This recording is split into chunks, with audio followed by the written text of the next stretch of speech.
og ég var að tala við einna við prestum daginn sem var að tala PISA-könnuna sem sagði að samkennd hjá börnum á Íslandi væri bara mjög lítil miðað við nágrannlöndin. Hefur eitthvað orðið var við þetta? Á þessu eru nokkra hliðar.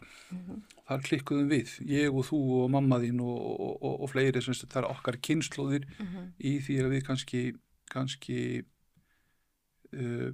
gáum ekki börnunum okkar nægan tíma.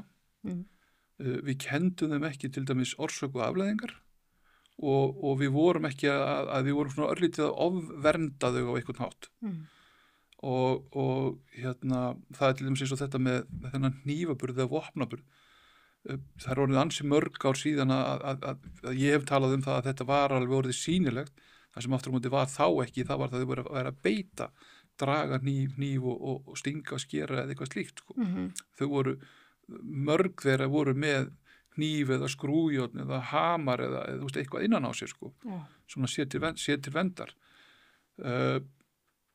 Ég veit ekki, það er ekki bara það ég sé framsóknarmaður, ég er heldur ekki með stúdentspróf, ég gerir stundum grín að því, þannig að ég kann ekki öll þessi fræði en ég held að það hafi það ykkur áhrif þegar þau eru að spila einhvern tölvuleik eða horfa á sjónvarp, þau geta bara ítt á pásu og byrjað upp á nýtt ef illa gengur sko, þannig að þau læra ekki alveg endilega að það eru afleiðingar af þau gerir eitthvað. Já. Og við erum kannski ekki nógu dugleg að leyfa þeim að læra að það eru afleiðingar af einhverju. Ungmennin eða unga fólki það áttar sig ekki á því hvað afleiðingarna geta verið alvarlegar af jafn litlu. Þegar að þetta menningar næturmál kom upp, ég var að vinna reyndar þá. Já.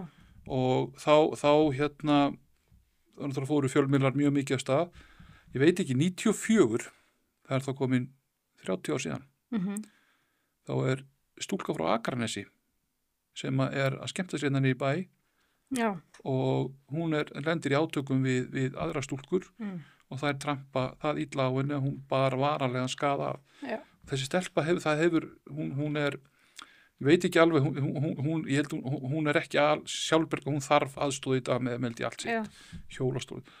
Þetta myndband það hefur verið einhvern tíma sýnt held ég viðtal við umhverfið hennar, fólkið hennar og ég nú að segja sko, þú veist, fyrir 30 árum síðan þá gerðist alvarlegur hlutur og þetta gerist alltaf aftur og aftur með þanniglags reglum hætti, við sáum það bara eins og í þessum fætslagsmálum en okkur vantar alltaf að halda því uppi hvað afleiðingarna geta verið slæmar.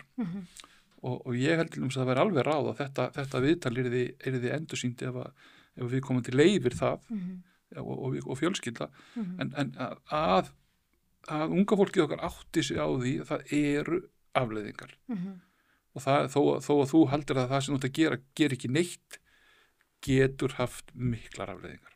Já, en það og þarf að lifa með því sem eftir lifar ævinar. En það svo það sem að hræði mann að þú veist, ef að börnin hafa ekki samkennd eða litla að þá þeim alveg sama, þú séu afleiðingar. En þau til dæmis skilja jafnvel ekki orðið samkennd.